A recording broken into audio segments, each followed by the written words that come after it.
नमस्कार, मैं हूं प्रवीण दुबे। एमपी की राजनीति में मंडल स्तर के कार्यकर्ता से लेकर लोकसभा सीट के सांसद तक इस वक्त का सबसे बड़ा सवाल कब होगा मंत्रियों के विभागों का बंटवारा।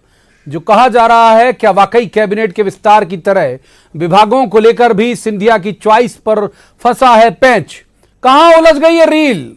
मुख्यमंत्री शिवराज सिंह चौहान का 1-2 दिन का वर्कआउट खिंचता क्यों जा रहा है? सबसे ज्यादा तकलीफ में है वो 28 मंत्री विभाग के बगैर, जिनका मंत्री पद भी ऐसा है जैसे नंबर प्लेट के बिना गाड़ी।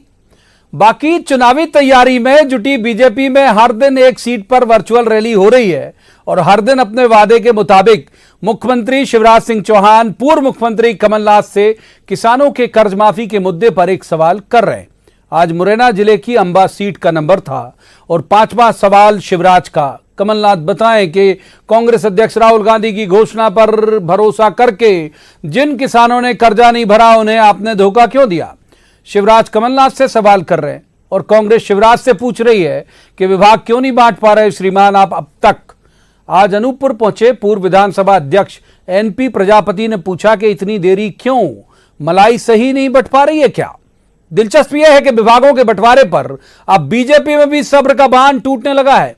पूर्व विधायक सुर्खी की हैं, याद रखिएगा। पूर्व विधायक पारुल साहू ने सोशल मीडिया पर इशारों में अंदेशा जताया और कहा यह राजनीतिक दहेज प्रताड़ना कहीं तलाक की वजह न बन जाए। सवाल यह है कि कई दौर की चर्चाओं, मंथन और वर्कआउट के बाद भी नतीजा सिफर क्यों है? कैबिनेट विस्तार के बाद इन 9 दिन में कितने कोस चली है सरकार? सवाल उठेंगे और जवाब तो देना होगा। लेकिन पहले आपको दिखाते हैं एक रिपोर्ट, देखिए।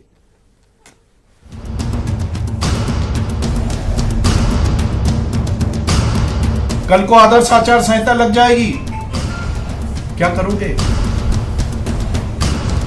और तुम तो 5 साल के लिए विधायक चुने थे, 2 महीने बाद तुम विधायक भी नहीं रहोगे तो मंत्री भी नहीं रहोगे। अगर हमारे साथ रह आते तो देर सवेर मंत्री तो बन जाते। विभागों का बंटवारा एमपी की राजनीति में एक ऐसा सवाल है जो कांग्रेस के लिए जुमला बन गया है। बीजेपी में कन्नी काट लेने की वजह और बगैर विभाग के दिन गिन रहे मंत्रियों के लिए वो आस जो कभी तो पूरी होगी। खींचतान है आपस में, वरिष्ठ नेतृत्व का विषय 1-2 दिन में फैसला हो जाएगा। राजस्व, गृह, परिवहन, स्वास्थ्य, मामला आखिर किस विभाग पर अटका है, ये अंदर की बात है। लेकिन जो पहली खेप में विभाग पा गए उन्हें तो इत्मीनान है, लिहाजा कह पा रहे हैं कि अभी तो मंथन जारी है। नहीं, विभाग भी बढ़ जाएंगे, आज 1-2 दिन के अंदर हो जाएगा। बीजेपी की पूर्व विधायक पारुल साहू की आशंका भी सुनी जानी चाहिए। पारुल बीजेपी में भरपूर सम्मान पा चुके कांग्रेस से आए पूर्व विधायकों को समझाइश दे रही हैं कि बीजेपी का हिस्सा बनिए बेशक, पर हिस्सेदारी में पार्टी की मुश्किलें मत बढ़ाइए। भाजपा में आए सभी का स्वागत है, पर निवेदन है कि आप सभी लोग भाजपा का हिस्सा बने। हिस्सेदारी के चक्कर में पार्टी के लिए दुविधा न बने। बाकी कांग्रेस के लिए चुनाव पूर्व पहले कैबिनेट विस्तार और फिर बंटवारे में देरी जनता को बताने ये मौका है कि बीजेपी में सिंधिया को सेहरा बांधने के बाद से सब कुछ ठीक नहीं चल रहा। 1 महीने तक अकेले मुख्यमंत्री, उसके बाद 5 मंत्री और उसके 2 जुलाई को 3 महीने बाद पूरे मंत्री, लेकिन 10 दिन तक कोई विभाग नहीं दिया। ये संविधान और लोकतंत्र का माहौल नहीं और क्या है? 28 मंत्रियों का इंतजार और कितना लंबा जाएगा? क्या वाकई सिंधिया की दखलंदाजी अब तक हमेशा फ्री हैंड रहे शिवराज के हाथ बांध रही है? किस विभाग को लेकर है सबसे ज्यादा खींचतान? उपचुनाव के पहले का ये ट्रेलर एमपी में बीजेपी के भविष्य की तस्वीर है क्या? जवाब तो देना होगा।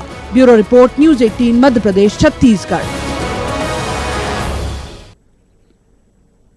तो 3 मेहमान हमारे साथ चर्चा में जुड़ेंगे। अभी कुछ तकनीकी दिक्कत कारण सिर्फ एक मेहमान जुड़ पाए हैं, उनका परिचय मैं आपसे करा दूं। जेपी धनोपिया हमारे साथ हैं, अध्यक्ष हैं राज्य पिछड़ा वर्ग आयोग के, कांग्रेस के वरिष्ठ नेता भी हैं। उसके बाद हमारे साथ जुड़ेंगे रजनीश अग्रवाल जो बीजेपी के प्रवक्ता हैं, और तीसरे मेहमान जुड़ेंगे मनीष दीक्षित, वरिष्ठ पत्रकार हैं, बहुत अच्छे राजनीतिक विश्लेषक हैं। पहले धनोपिया जी का स्वागत और शुरुआत उन्हीं के साथ, क्योंकि एक ही मेहमान है भी हमारे साथ। धनुपे जी, क्या लग रहा है आपको, क्या वजह है, क्यों हो रही है इतनी देर? और दूसरी बात, अगर हम पारुल साहू के बयान का ही तर्जुमा पारिवारिक समस्याओं के साथ करें तो ये क्या नई बहू आते ही ससुराल वालों को धमका तो नहीं रही कहीं?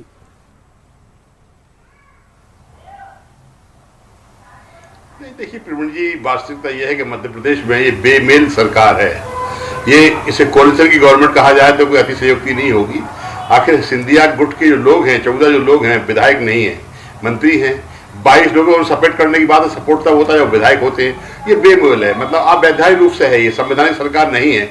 और ऐसी स्थिति में आप ये बात देखिए कि आज कितने दिन हो गए, 2 तारीख से लेकर 10 तारीख तक विभागों का बंटवारा नहीं हुआ है। जब मंत्री शपथ लेता है तो वो पब्लिक सर्वेंट की श्रेणी में शामिल हो जाता है। He is entitled for wages, salary, जो भी ये सब मिलता है, वेतन भत्ते। अब जब काम ही आप नहीं कर रहे हैं तो किस बात के वेतन भत्ते के लिए हकदार हैं आप?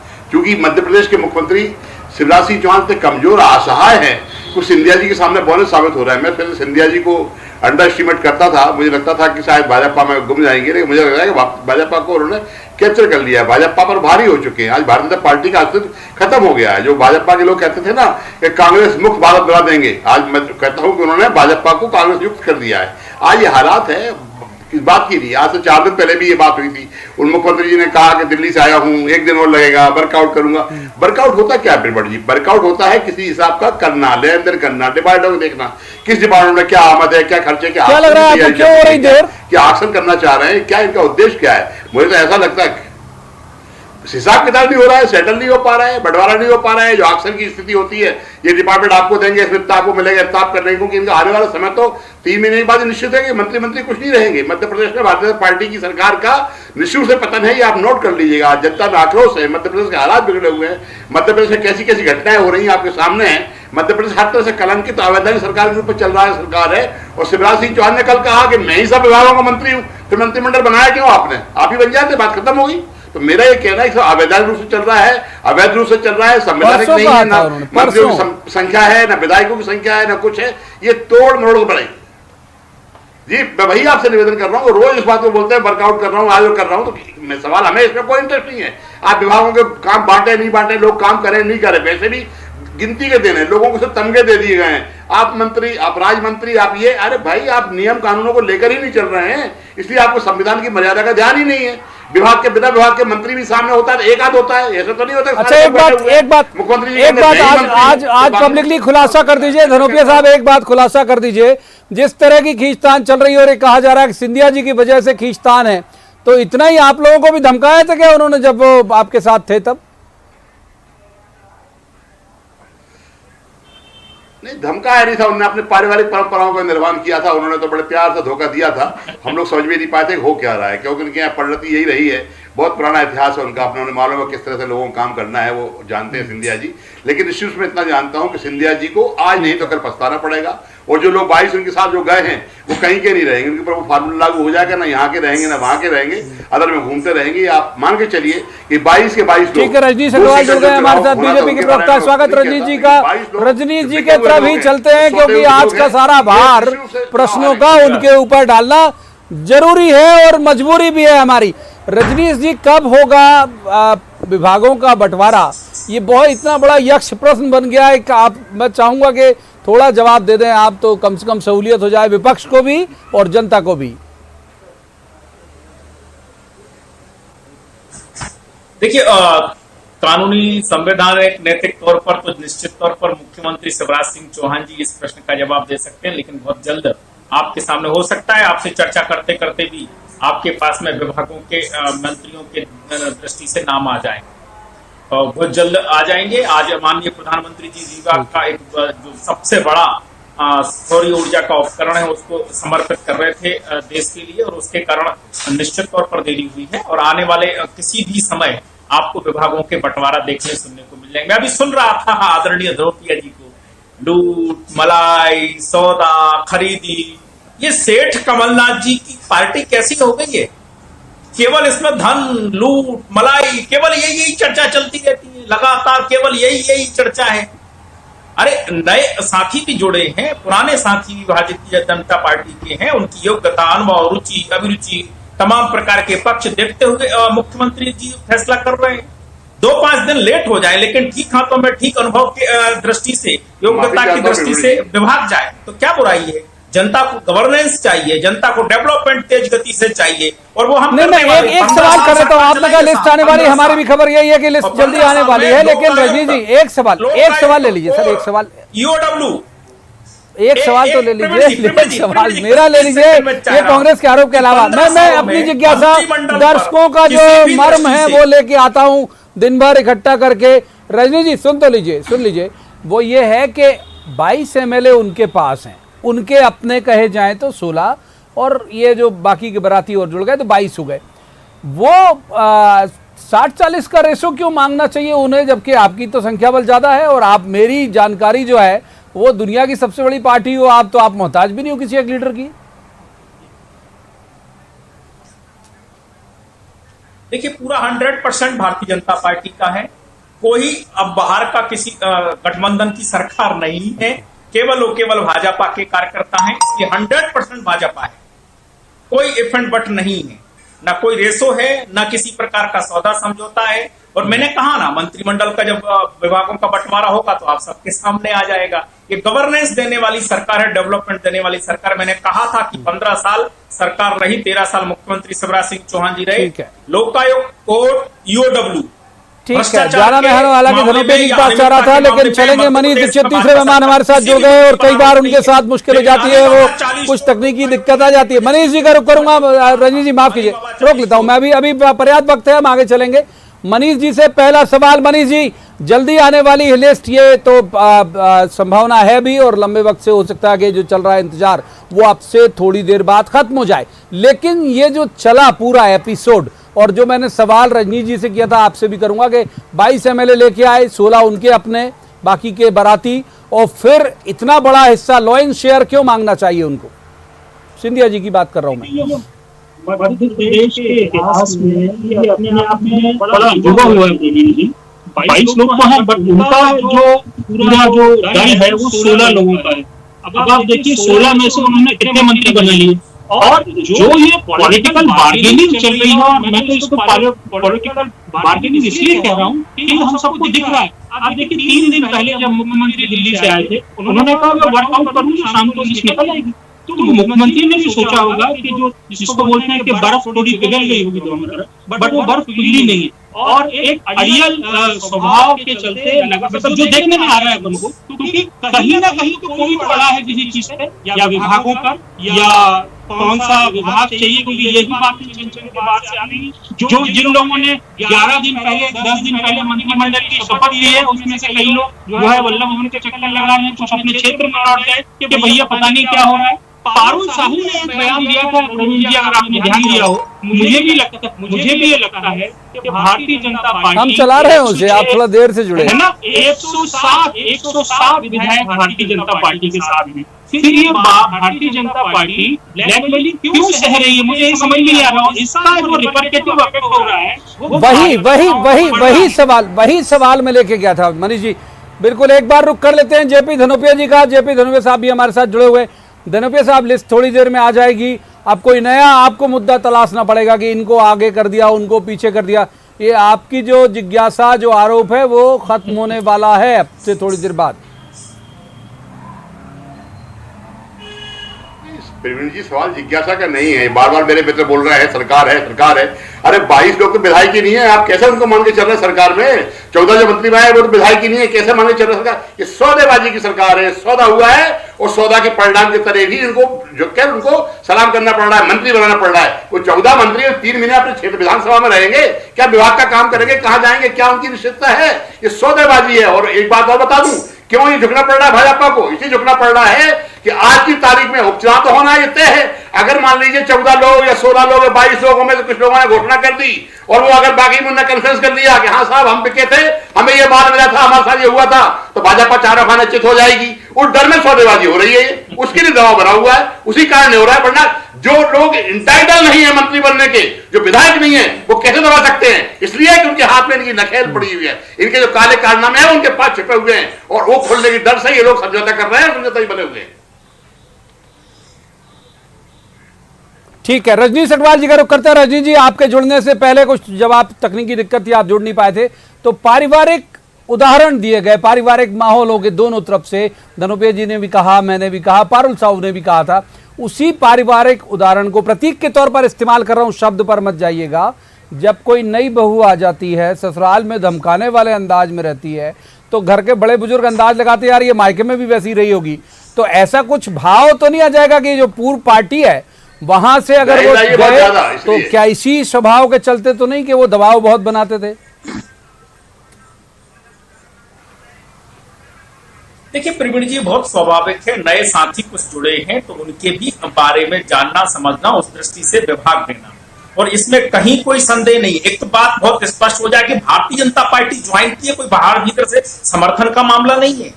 आदरणीय ज्योतिरादित्य सिंधिया जी ने भी, बाकी उनके साथियों ने भी, और दूसरे अन्य साथी जो आए हैं उन्होंने भी, जो मंत्री विधायक ही नहीं है तो क्या समर्थन होता है उनका? भाई वो विधायक ही नहीं है, इस बात का समर्थन है, सौदा है ये खरीदा हुआ।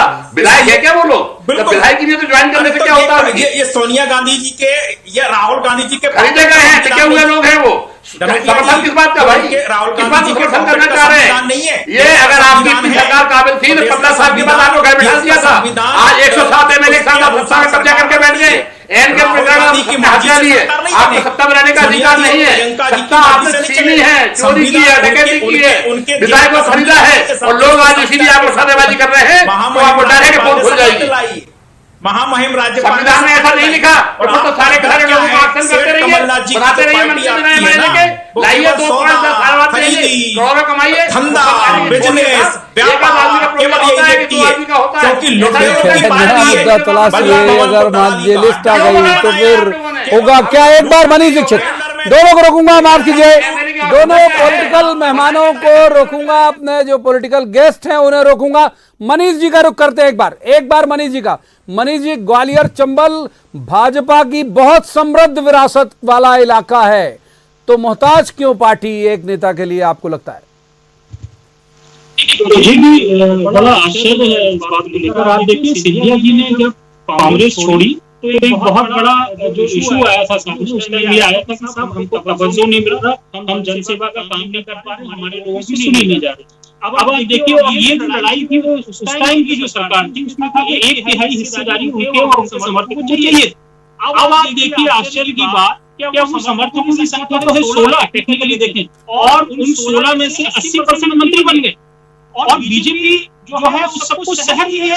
बीजेपी को ये समझ में नहीं आ रहा है कि आम कार्यकर्ता, खासकर वो बीजेपी की जनरेशन, क्योंकि मैं उस जनरेशन के साथ भी काम किया है जो गुड़ और चना लेकर निकलते थे, वो जनरेशन इतनी प्रसन्न होगी ये सब देख के कि पार्टी का अच्छा हाल हो रहा है उत्तर प्रदेश में। ये तो भगवानी मालिक है।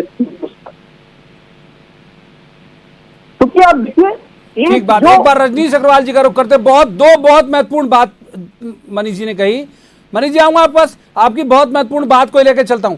रजनीश जी, एक तो उन्होंने कहा था सिंधिया जी ने, मुझे भी याद है, कि मैं जन सेवक हूं, जन सेवा के लिए आया हूं। तो जन सेवा मत्स्य पालन में, पशुपालन में, कुक्कुट पालन में, सहकारिता में, इन डिपार्टमेंट के जरिए नहीं हो सकती क्या? नंबर 1, और नंबर 2 कि क्या आपका जो काडर है वो परेशान नहीं होगा, वो दुखी नहीं होगा, जो गुड़ चना लेके शुरू करता था? मनीष जी, जो इनकी बात जिसका जिक्र कर रहे हैं,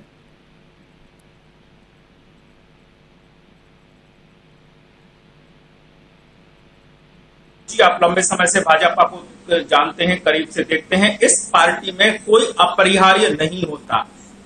आप बहुत अच्छे से जानते हो, बड़े से बड़ा नेता हो या छोटा से छोटा कार्यकर्ता हो, जरूरी सब है, अनिवार्य सब है, पर अपरिहार्य कोई नहीं होता। और उसी तौर पर इस पार्टी में सामूहिक दृष्टि से बड़े उद्देश्य को लेकर फैसले होते हैं, निर्णय होते हैं। तो ये व्यक्ति एक तरफा निर्णय लेता भी नहीं है, ले भी नहीं सकता, इस पार्टी की कार्य पद्धति में ही नहीं। और इसीलिए मुझे लगता है कि आप थोड़ा सा इंतजार कीजिए। ये जनता की सेवा करने वाली सरकार, जनसेवक, सारे के सारे जनसेवक की दृष्टि से, मैंने कहा 15 साल सरकार चलाई है, न लोकायुक्त में, न यूडब्ल्यू, न कोर्ट में किसी मंत्री पर भ्रष्टाचार किसी भी प्रकार का नहीं। और इनकी दिग्विजय सिंह जी की सरकार हुआ, डंपर हुआ, जो दिन साहब ने कहा कुपोषण हुआ, कितने भ्रष्टाचार किया आप लोगों ने भाई? इनकी स्थिति जो है भ्रष्टाचार को लेकर सबको पता। अभी भी सेठ कमलनाथ सौदा समझौता राजनीति को धंधा बना के रख दिया था 15 महीनों की सरकार में, और वल्लभ भवन को रजनी जी, कौन से विभाग है जो जनसेवा के लिए सबसे उपयुक्त डिपार्टमेंट होते हैं आपकी नजर में? रजनी जी, कौन से विभाग ऐसे हैं कैबिनेट में जो जनसेवा के लिए सबसे उपयुक्त होते हैं, राजनीति को भाई, जिनमें बैठ के जनसेवा बढ़िया की जा सकती है? सारे विभाग हैं साहब, सारे विभाग इसीलिए तो हैं, सारे विभाग इसीलिए हैं, कोई विभाग छोटा नहीं होता। आपको ध्यान होगा कि केंद्र की सरकार में जो विभाग पहले महत्व के नहीं माने जाते थे, आप मीडिया की दृष्टि से, आज वो विभाग कितने महत्व के हैं सबको पता है। तो ये बदलते दौर की दुनिया है, समाज है, देश है, और उस दौर में हर विभाग का अपना महत्व है। नवकरणीय ऊर्जा, कोई मानता था इस विभाग को महत्व का, लेकिन आज जिस तरीके से इसने अपनी महत्व प्रतिपादन किया है सबके सामने है। तो ये समझा क्यों नहीं पाते हो भाई अपने लोगों को कि ये सब महत्वपूर्ण विभाग है, ये बैठ के समझा दो आपस में आप लोग। सब समझे हुए हैं। मैंने कहा कुछ बातें ऐसी होती हैं प्रवीण जी, कुछ बातें ऐसी होती हैं जो सबके सामने नहीं की जाती हैं। कई प्रकार के निर्णय होते हैं, करने होते हैं, कई प्रकार के फैसले होते हैं, प्रक्रिया होती है। मनीष जी, कुछ बातें सबके सामने नहीं की जाती। विभागों के बंटवारे को लेके आपके पास जो सोर्स से खबरें आ रही हैं, मेरे पास जो आ रही हैं, बाकी के मीडिया के पास से आ रही है, वो गलत हैं। रजनीश जी कह रहे हैं विभागों के बंटवारे का कोई विवाद नहीं है, ये हमारे पास खबरें गलत आ रही हैं। भाई हो सकता है हमारे पास गलत खबरें आ रही हो, मगर अगर ये खबरें सही नहीं है तो फिर आखिर 11 दिन क्यों लग गए भाई? मध्य प्रदेश में ये पहला मुख्यमंत्री जी तो नहीं है, ये पहली बार तो मंत्रिमंडल नहीं बना है। आप देखिए 40-50 और मेरे को लगता है अगर सबके कैलकुलेट कर ले तो 100 मंत्रिमंडल बन गए होंगे विस्तार को जोड़कर। क्या कभी 11 दिन का समय लगा? इसलिए नहीं लगा कि कभी राजनीतिक सौदेबाजी नहीं हुई विभागों को लेकर, जो अब देखने में आ रही है या जिसकी सूचनाएं आ रही हैं प्रवीण जी।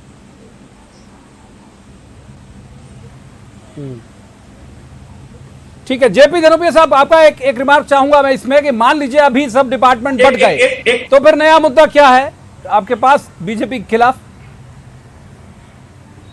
नया मुद्दा के डिपार्टमेंट बैठने से क्या होता है? सवाल इस बात का उठ रहा है कि ये मध्य प्रदेश से भारतीय जनता पार्टी के मेरे मित्र जोर जोर से चिल्ला रहे हैं भ्रष्टाचार भ्रष्टाचार। अरे व्यापम यहाँ हुआ, कुपोषण यहाँ हुआ, इंटर्न यहाँ हुआ, डंपर कांड यहाँ हुआ, महिलाओं पर अत्याचार हुआ।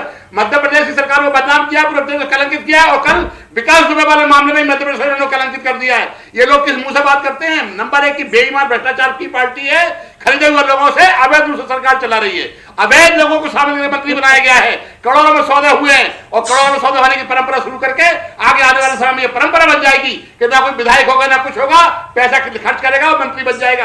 ये मध्य प्रदेश को कलंकित किया है, संविधान को कलंकित किया है, लोकतंत्र को कलंकित किया है। भारतीय जनता पार्टी बहुत संक्षेप में, बिल्कुल वक्त फिसल गया हमारे यहाँ से, बहुत संक्षेप में जल्दी जवाब, बहुत संक्षेप में जल्दी से।